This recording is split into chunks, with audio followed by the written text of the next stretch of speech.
So we might as well get that part over with now.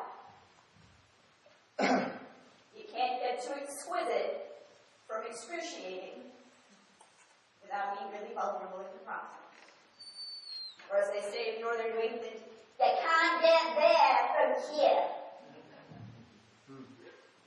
I grew up there, a lot of you know. Vulnerability is a universal human experience. Every single one of us faces moments in our lives,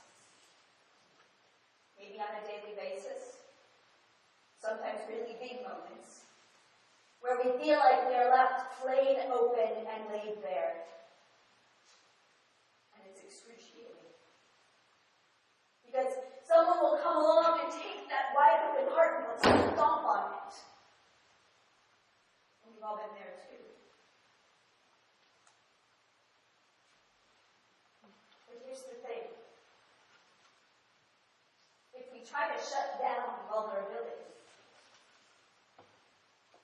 we lose the things we want the most.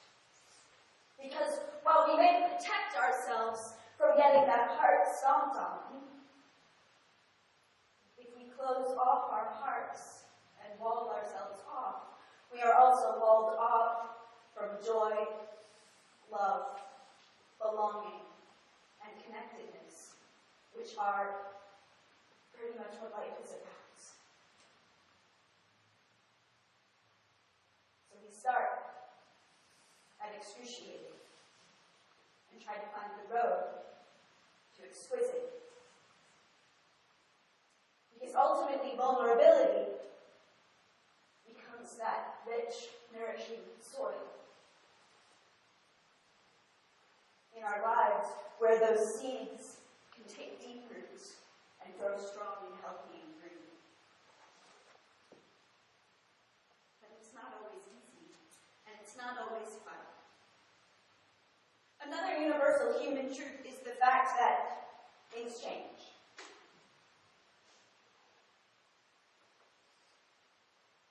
And that truth reveals another uncomfortable fact, which is we can't always control the outcome. So Myron made a joke earlier on, I made a little joke too about, that too bad for her, she's going on sabbatical. Except the truth of it is, the fact that I am going on sabbatical for 5 months, after 6 years with the congregation, is that it makes me feel very vulnerable and nervous. Because I have 2 very young children, and so work was home. My office was my refuge because home was work. And now I have to go home and spend time with me and all the demons in my head. And I can't shush them anymore because I'm too busy. Or there's 1,000 emails in my inbox. No more excuses. I have to look right in the mirror and be brave enough not to flinch. That feels excruciating. But the other universal truth about that journey from excruciating to exquisite is that we never make that journey alone. We can't. We are hardwired for connection. And the only way we can get that connection is by choosing to be vulnerable. And then we get more connected, and we begin to see exquisite on the horizon. This church obviously knows something about change and uncertainty and not knowing what the ending is going to look like. And you Russell, wonderful man. We all miss having him around in the area. And you're in this in-between place. And not a single one of you can tell me exactly what this church is going to look like 6 months from now. And that's uncomfortable. It's a vulnerable space to be in. that space of uncertainty and not knowing, and then choosing the brave, courageous thing, which is going anyway. Going on that journey anyway, even though you have no idea what might be lurking around the corner. These journeys are always made in groups. No one gets to Mordor alone. And so you are, in a sense, one of those classic bands of travelers, each of you bringing your own individual gifts and insights and quests to bear on the larger quest. This is the 75th anniversary year of the release of the Wizard of Oz. It was a wonderful band of travelers story. So I'm reminded, in thinking about vulnerability and the excruciating side of it, of Dorothy in the beginning of that movie. She's just been shamed by the mean old Miss Gulch as her dog. And she's feeling that sense of disconnection. You can see it in her body language. She shrinks away. She blames Miss Gulch. She feels bad. She's feeling vulnerable, powerless. And then a tornado comes through, because that doesn't make anybody feel vulnerable. And suddenly she's in Oz. And the only thing she wants is to get home. To get back to that place where she knows love, joy, belonging, and connectedness. Dorothy does not hack and slash her way through Oz. She arrives bruised, not knowing what's going on or where she is, afraid, but with her heart wide open. And from the very beginning, it's clear she's not going to get to home by herself. Because when she voices her need and her concern and her wish to return back to that connected place, they tell her to go find the wizard. So our culture always tells us. You want to get to that place you think you want so badly, that connected, joyful home place? Go find an expert. Go get a magic spell. Go get a potion. Just hire the right consultant.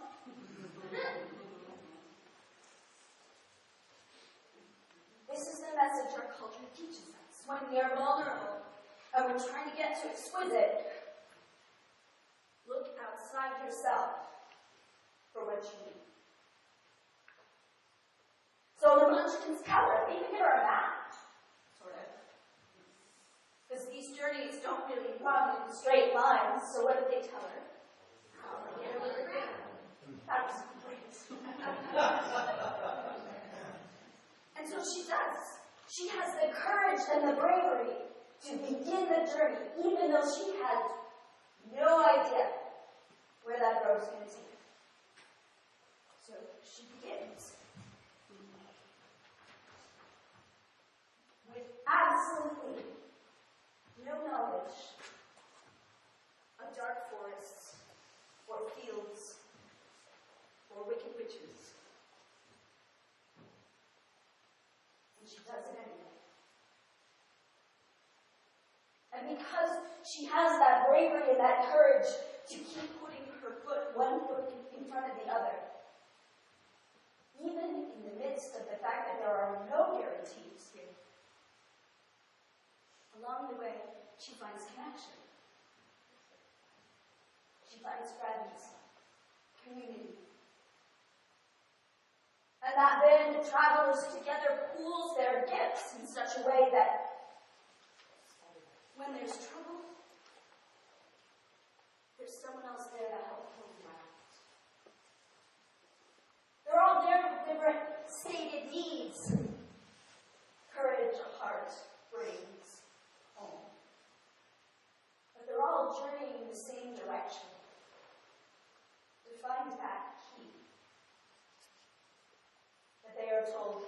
lead to them getting what they think they need. And of course, as with any journey, there are hazards. There always will be.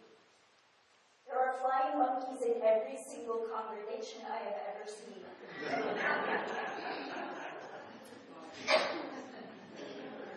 This is a reality of human community. We try to be our best selves, and we fall short. But the point of being in a community is that others can lift us back up again and say, try again. Don't give up. There are flying monkeys along the way. There's a terrifying lion. They get that straightened out pretty quickly. But I think the biggest obstacle along that journey is the poppy field. Because while wicked witches are terribly scary and make you feel very vulnerable, and there's plenty of people in this world, worse is the overwhelming urge to lie down and give up. But her friends pull her out of that field. Urge her onward. Remember home. Remember where you're trying to get to. Joy, love, belonging, connectedness. Keep your heart wide open. Keep walking. Don't give up. And they finally get there. They get there to Oz. They get to the guy, the wizard, who's going to have all the answers and all the magic tools they need. Until they discover just a man behind a curtain holding some levers and buttons. And don't we all make those discoveries? We go in search of the right answer, the expert, the solution to bring us more joy, more connectedness, more belonging. And we always, because this is what our culture teaches us, look out there first. And we might get there to that training or that consultant or to that book or whatever. And it's just a man behind the curtain. Because we fail over and over and over to see what's right in front of us.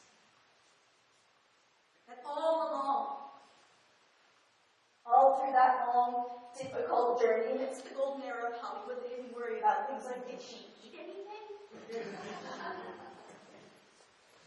All along, what we really needed, we already have.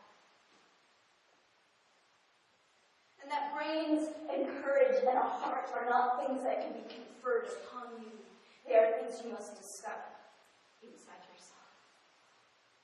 And that home is not a place that someone else can send you. It's a place you have to remember to go. All along, the tools to find that joy and connectedness, to find that home, were right there in her ruby red, glittering, open heart. In her willingness to be brave, in her vulnerability. Because the biggest myth our culture has ever taught us is that vulnerability is what? Weakness. This is what we grow up believing. Vulnerability is weakness. And I think vulnerability, the willingness to walk through the world, belly showing, heart open, to joy and love and connection, and yes, sometimes to getting stomped on or pierced. That is great courage, not weakness. So as you, banded travelers, continue down your own yellow brick road, beware the poppy fields. Don't give up. Remember that whatever it is you think you need to be what you want to become is already right here in this room. The heart, the courage, the brains, all of it.